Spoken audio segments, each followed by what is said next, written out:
내용이 같지만 이 구조가 다르고, 또 이제 누가복음은 밑에서부터 하나님께까지, 그러니까 이제 예수님으로부터 쭉 해서 아담을 거쳐 생명의 근원 되신 하나님에게까지 역추적으로 수직적으로 소개를 하고 있고요. 이 마태복음 1장은 여러분 보면 누가 뭘 낳고 뭘 낳고 해서 여러분 그런 추억들은 한 번은 계시죠. 성경을 마음 먹고 한번 읽어보려다가 마태복음 1장에서 포기해버리고 그런 경우도 있잖아요. 아니 뭐 이렇게 재밌다고 했는데 낳고 하니까 재미가 없는. 근데 사실은요, 이게 실제라는 거, 역사성을 지금 증명해 주고 있는 거죠. 굉장히 중요한 내용인데요. 근데 아브라함부터 예수님까지 42대를 거쳐서 그렇게 수직적으로 내려오는 구조로 기록을 하고 있습니다. 왜 하나님께서 마태복음 1장에 보면 하나님께서 아브라함부터 시작을 하셨을까? 하나님께서 아브라함에게 언약하신 열국의 아비의 비전의 성취가 예수 그리스도의 탄생을 통해서 완성되었음을 의미하고 있다고 볼 수가 있습니다. 근데 참 특이할 사항은요, 남자가 아기를 낳았으니까 아브라함이 뭐 이삭을 낳고 그랬다면 뭐 여인과 낳았으니까 부인 이름도 언급이 돼야 되잖아요. 근데 그 당시에는, 고대 근동에는 여인의 이름이 카운트가 되질 않았어요. 그것이 이제 관습이죠. 지금으로 치면 참 성숙하지 못한 그런 관습이죠. 근데 신기하고 특이하게도 5 여인의 이름이 기록이 되어 있어요. 예수님의 육신의 어머니였게 됐던 마리아와 더불어 예수님의 족보 아브라함부터 42대 예수님 때까지 5 이제 여인의 이름이 기록이 되어 있는데, 그 중에 4명의 여인의 이름은요 공통적으로 이방 여인입니다. 물론 그 중에 다말과 기생 라합과 또 모압 여인 룻이 있고, 솔로몬의 어머니이자 다윗의 아내였던 이 바세바는 유대인이고 이스라엘 사람이었죠. 근데 첫 번째 남편이 헷 사람이었어요. 헷 족속 우리아의 아내라, 이렇게 지금 6절에 소개가 되어 있죠. 바세바라고 되어 있지 않고 우리아의 아내라고 이렇게 소개가 되어 있어요. 그러니까 남편이 헷 족속이 이방인이었기 때문에 한 몸 이룬 이 여인도 이방인으로 성경은 이렇게 대하고 있습니다. 그런데 왜 그러면 이 4여인을, 마리아까지 5 여인을 이 예수님의 족보에, 그 당시에 관습에도 맞지 않고, 이방 여인들은 더구나 예수님의 영광스러운 족보에 들어온다는 게 이게 충격적 사건인 거죠. 그 당시에 이스라엘 사람들은 이방인들을 만나지도 않았는데 왜 이런 충격적 사건이 일어났고, 또 이 여인들, 정말 변두리 중에 변두리의 여인들이 영광스러운 예수 그리스도의 이 족보에 예수님의 혈통적 조상이 되는 이 영광스러운 그런 지위를 갖게 되었을까? 이 여인들에 대해서 좀 객관적으로 좀 살펴볼 필요가 있어요. 4 여인의 공통점은요, 이방 여인이라고 좀 말씀을 드렸고, 두 번째는 삶 속에서 엄청난 고통을 경험했던 비천한 사람들이었어요. 첫째로 이게 다말이라는 여인은 첫째 남편이 죽고 둘째 남편이 죽습니다. 2 남편의 죽음의 원인으로 많은 사람들, 집에 있는 시아버지를 비롯해서 많은 사람들로부터 오해를 받습니다. 여러분, 예를 들어서 첫 남편이 죽고 둘째 남편이 죽으면 많은 사람들이 속으로 수군거릴 거 아니에요. 아유, 저 여자가 기가 세서 그렇게 남편들이 죽었나 보다, 그렇게 생각할 수 있거든요. 그래서 사실은 시아버지 야곱의 4번째 아들로 태어나고 예수님의 조상이었던 유다조차도 그 며느리를 기가 센 여인이라 생각하고, 자기가 낳은 아들 셋 중에서 2이 죽었으니까 셋째 아들을 죽일 수 없다 해서 이 며느리를요 친정집으로 보내버립니다. 이 유다가 사실은 왜 가나안 땅에 머물러서 살아가게 되는가 하면 유다의 형제들 야곱의 12아들 중에서 10명, 요셉의 형들 10명이 작당을 했잖아요. 시기 질투를 해서. 그렇게 해서 요셉을 죽이려고 하다가 나중에는 이제 협의를 해가지고 저기 이스마엘 상인들에게 팔아버리는 상황이 나오잖아요. 그걸 말렸던 인물이 유다였습니다. 근데 형제들이 너무 악하고 이런 일이 벌어지게 되니까 이 유다가 그 형제로부터 이탈을 합니다. 여러분 악한 사람들로부터는 이탈을 하는 게 좋아요. 이탈을 해서 그 가나안 땅으로 갑니다. 그 가나안 땅에서 수아라는 여인을 만나고 가정을 이룹니다. 그래서 세 아들을 낳는데 엘과 오난과 셀라라는 세 아들을 낳게 되죠. 그래서 그 장남 엘을 위한 며느리감으로 이제 다말이라는 여인을 가나안 여인을 데려와서 결혼을 시켜요. 근데 아이를 낳지를 못하고 장남이 엘이 죽습니다. 그 당시에 이제 계대 결혼법이라고 관습법이 있는데 이제 형제 중에 아이를 못 낳고 형제가 죽게 되면 그 형제 중에 누군가가 또 형제가 없으면 친척 중에 누군가가 대를 이을 수 있도록 하는 계대 결혼의 간섭법이 있었죠. 그래서 이제 둘째 오난과 더불어 대를 잇도록 하는데 또 둘째 오난도 죽게 되는 거예요. 근데 창세기 38장입니다. 38장 7절과 10절에 보면 이 엘과 오난이 죽은 이유가 있어요. 한번 좀 띄워주셔도 되겠습니다. 유다의 장자 엘이 여호와가 보시기에 악함으로 여호와께서 그를 죽이신지라. 생사복의 그런 대신은 하나님께서 그를 데려간 거예요. 둘째도 하나님 보시기에 악해서 그를 데려가 버렸다 그랬어요. 근데 이런 우리가 여기서 생각하면 좀 우리가 일반적으로 생각하는 분보다 어떤 분들이 일찍 돌아가신 분들은 그럼 악해서 하나님이 데려가시냐? 그건 아니에요. 그렇게 보편적으로 다 적용을 하면 안 됩니다.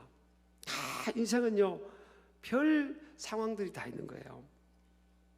그리고 그러니까 이 다말 같은 경우는 이제 친정집으로 가 있으라고 그러니까 그러면서 이제 시아버지가 설득하는 겁니다. 셋째가 셀라라는 아들이 잘 크면 지금 어리니까 크면 이제 아이를 대를 이을 수 있도록 그렇게 해주마 하고 보냈는데 셋째가 다 장성했는데도 불구하고 아이 며느리를 부르질 않는 거예요. 이런 그 상황인 겁니다. 얼마나 고통스러운 상황이었어요. 그래서 이제 이 며느리가 기다리다 못하고요. 있는데 시어머니가 돌아가신 거예요.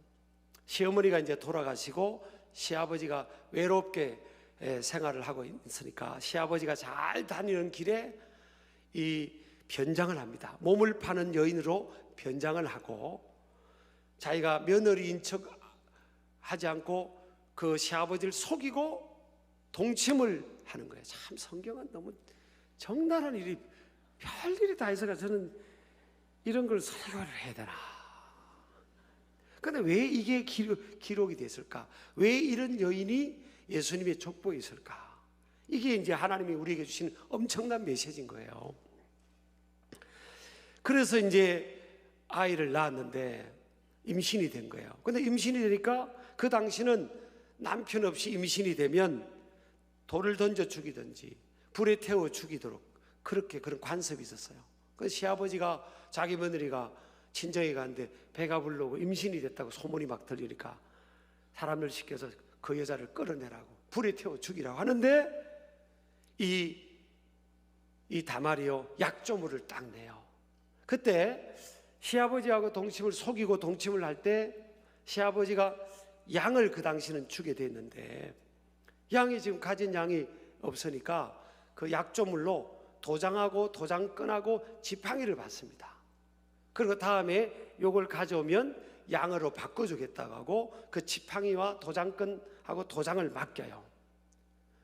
그런데 죽을 상황에서 이 다말이라는 여자가요 이 도장하고 도장끈하고 지팡이를 딱 내놓는 겁니다. 이것의 이 물건의 주인으로 인해서 내가 임신이 됐다고. 그래서 그 시아버지 유다가 딱 보니까 자기 거 아니에요.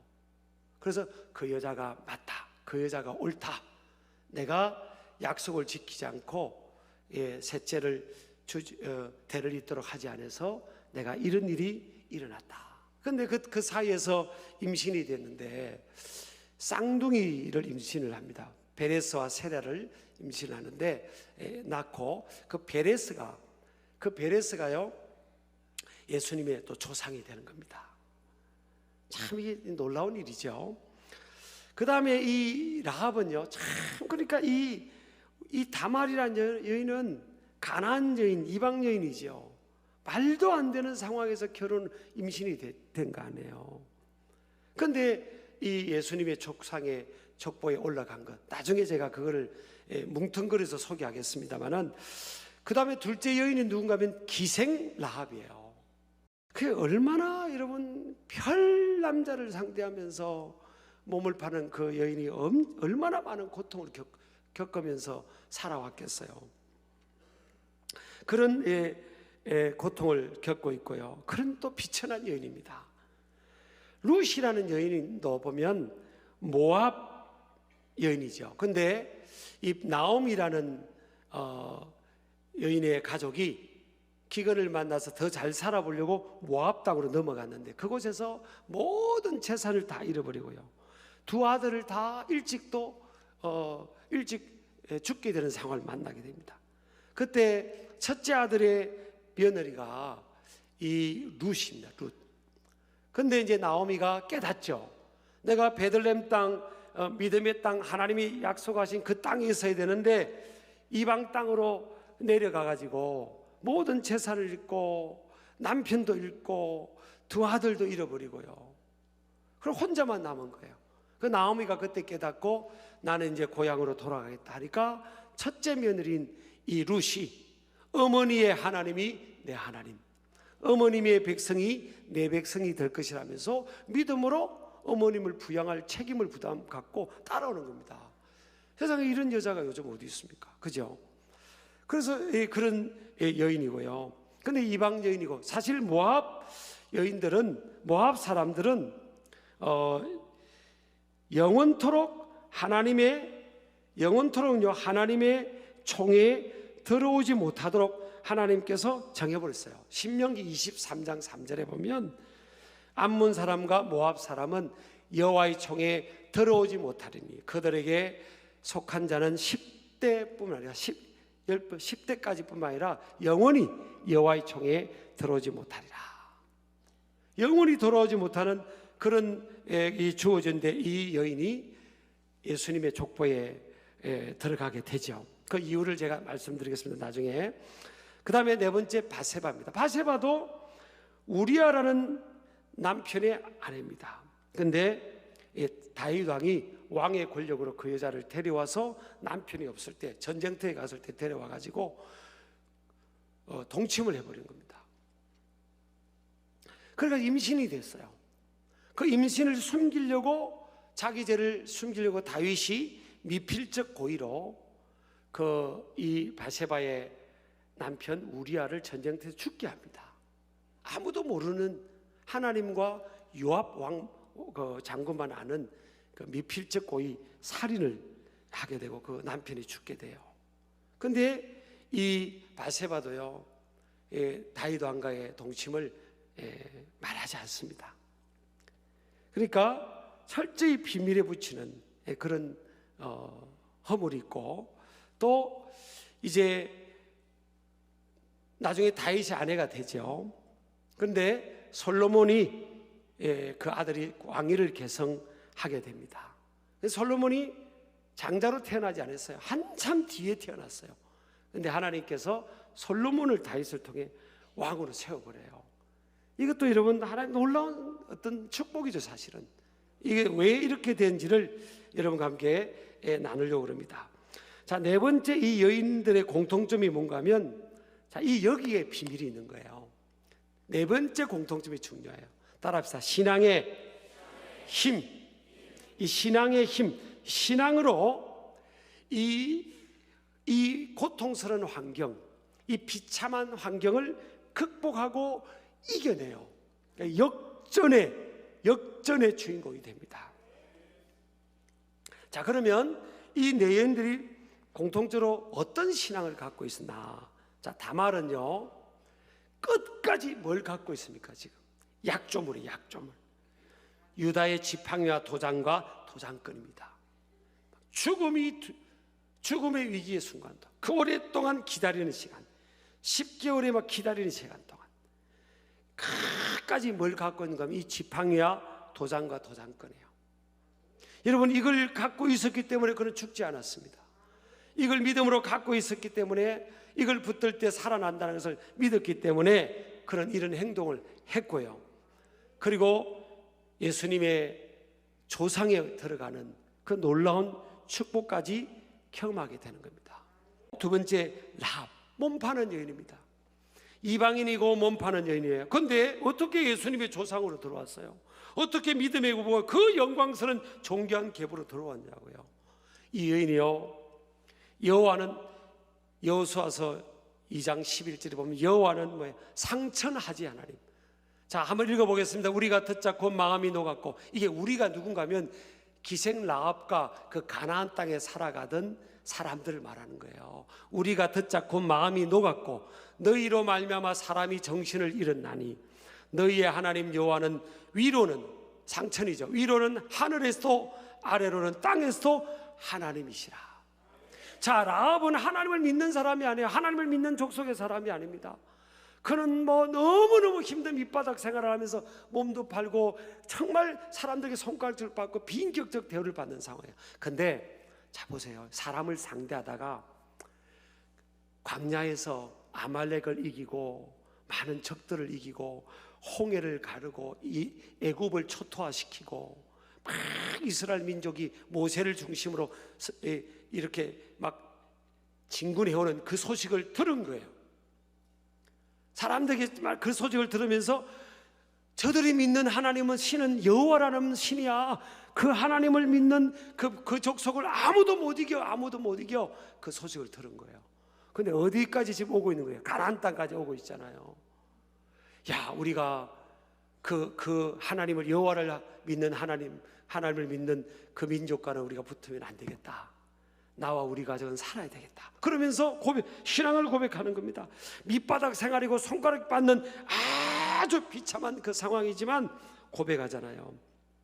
바세바도 여러분, 나중에 죄송합니다. 다윗이 죽기 직전에 다윗을 찾아갑니다. 그래서 열왕기상 1장 17절에 보면요, 그가 왕께 대답하되 내 주여 하면서 이렇게 굉장히 존중하게 남편 다윗을 아주 존중하게 부릅니다. 내 주여. 왕이 전에 왕의 하나님 여호와를 가리켜 여종에게 자기를 낮춥니다. 왕비였음에도 불구하고 자기를 낮춰요. 여종에게 맹세하기를. 참 이게 지혜로운 겁니다. 내 아들 솔로몬이 반드시 나를 이어 왕이 되어 내 왕위에 앉으리라 하셨거늘 그럽니다. 끝까지 이걸 다윗이 젊었을 때 자기에게 약속한 것을요, 하나님 앞에 약속을 끝까지 붙들고 있는 겁니다. 근데 여러분요, 이 룻도 보면, 그 앞에 제가 말씀드린 룻도 보세요.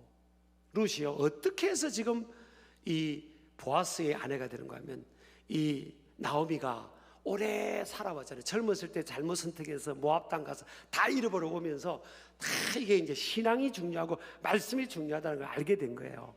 그래서 그 낳은 아들이 다윗이 할아버지를 낳아버렸어요. 다윗의 할아버지를. 참 여러분, 이게 그 다윗이 예수님의 조상이 되잖아요, 여러분. 그리고 왕이 되고요. 여러분 아멘 하시기 바랍니다. 이게 여러분 하나님의 역사입니다. 라합도 마찬가지고요. 이 다말도 약조를 붙들고, 라합도 하나님 편에 서고 자기 망할 민족의 편에 서지 않고 하나님 편에 서고 하나님 택한 백성들의 편에 서고, 그러니까 자기 가족들이 다 라합 때문에 구원을 받잖아요. 이게 여러분, 이게 신앙의 힘이고요. 이게 하나님의 약속의 말씀을 붙드는 믿음이고 십자가의 복음이에요. 그러니까 인생은 십자가의 복음, 하나님의 사랑의 복음, 하나님의 그 말씀에 서서 어떤 상황이든 그 말씀대로 딱 결단하고 믿음으로 살아가는 그 삶, 그걸 통해 다 바꿔놓을 수 있어요. 이게 여러분 이 네 여인에게만 준 게 아닙니다. 그럼 왜 하나님께서 이렇게 말도 안 되는 이방 여인들이 예수님의 척부에 들어왔을까? 5가지를 제가 저는 읽습니다. 첫 번째로, 하나님의 구원 역사의 범위가 유대인만이 아닌 모든 이방인들을 포함하고 있음을 확증하기 위함입니다. 두 번째는 같이 읽겠습니다. 하나님의 사랑의 넓이와 높이와 깊이는 청량할 수 없음을 증가하기 위함이고, 세 번째는 누구든지, 따라합시다. 누구든지, 크게 읽으세요. 누구든지 하나님 안에서, 하나님의 복음 안에서는 역전과 재기의 인생을 살 수 있음을 증가하고 있다. 네 번째, 예수 그리스도 안에서는 누구든지 죄와 허물을 용서받을 수 있으며 존귀한 삶의 지위와 자격으로 인도될 수 있는 기회가 주어짐을 증명하게 됩니다. 이게 믿음이에요. 믿음. 이거 남한테 요구하라는 게 아니에요. 내가 그렇게 믿어야 되는 거예요. 내가 비록 내 삶을 잃고 이런 허물이 있고 이런 밑바닥 인생이 있지만, 오늘 이 시간부터 나는 하나님 말씀을 붙들고 십자가의 복음을 믿고 그 믿음에 굳게 서서 나는 내 인생의 재기와 역전의 주인공이 될 것이다. 자, 5번째입니다. 어떤 죄와 허물과 아픔까지도 하나님의 구원 계획을 위해 합력하여 선을 이루시는 선용의 범주 안에 있음을 증명하기 위함입니다.